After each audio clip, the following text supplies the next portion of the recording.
Selamat siang Ibu. Siang. Dari praktik mengajar yang telah saya lakukan tadi, Ibu sudah mengamat bagaimana cara saya mengajar. Jadi saya ingin bertanya beberapa pertanyaan untuk menambah kemampuan saya dalam mengajar. Yang pertama, bagaimana Bu cara yang efektif untuk mengatur waktu dalam sesi praktik mengajar agar semua materi dapat disampaikan dengan baik?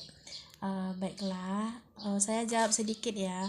Menurut sepengetahuan saya, Winda, cara efektif mengatur waktu dalam sesi praktik mengajar itu ada beberapa cara. Yang pertama, perencanaan yang matang, prioritaskan materi penting, gunakan timer, fleksibilitas. Contohnya seperti ini, misalkan perencanaan yang matang. Buatlah perencana pembelajaran yang jelas dengan pembagian waktu untuk setiap bagian materi. Misalnya, alokasikan waktu untuk pengantar, penyampaian materi, diskusi, dan penutup. Seperti itu juga prioritaskan materi penting. Contohnya seperti ini, identifikasi dulu poin-poin utama yang harus disampaikan dan fokus pada hal-hal tersebut. Jika waktu terbatas, pastikan konten esensial tidak terlewatkan. Ya, seperti itu.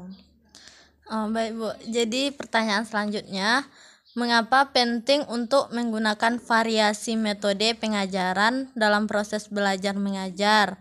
Dan bagaimana cara menentukan metode yang paling sesuai untuk siswa, Bu? Oke.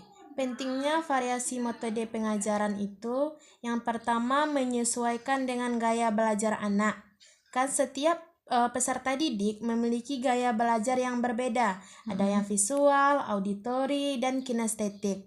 Seperti itu. Ya, jadi kita harus menggunakan variasi metode pembantu menjangkau untuk semua peserta didik. Contohnya bisa kita pakai pembelajaran berdiferensiasi. Selanjutnya, meningkatkan keterlibatan. Metode yang beragam dapat membuat pembelajaran lebih menarik dan mendorong peserta didik untuk lebih aktif berpartisipasi, baik itu dalam diskusi maupun dalam pembelajaran tanya jawab. Yang selanjutnya yaitu membangun keterampilan berbeda. Maksudnya di sini, berbagai metode seperti diskusi kelompok, presentasi, atau proyek praktis. Oke, selanjutnya yaitu menentukan metode yang sesuai, seperti evaluasi kebutuhan siswa, amati dulu minat dan kemampuan peserta didik kita. Selanjutnya, uji coba metode. Cobakan dulu beberapa metode berbeda dan lihat mana yang paling efektif. Selanjutnya, minta umpan balik kepada peserta didik. Diskusikan dengan peserta didik tentang metode yang mereka sukai dan alasan di balik metode yang mereka sukai tersebut. Oke. Jadi dengan begitu kita bisa menentukan metode yang kita ajarkan, Bu, ya. Iya.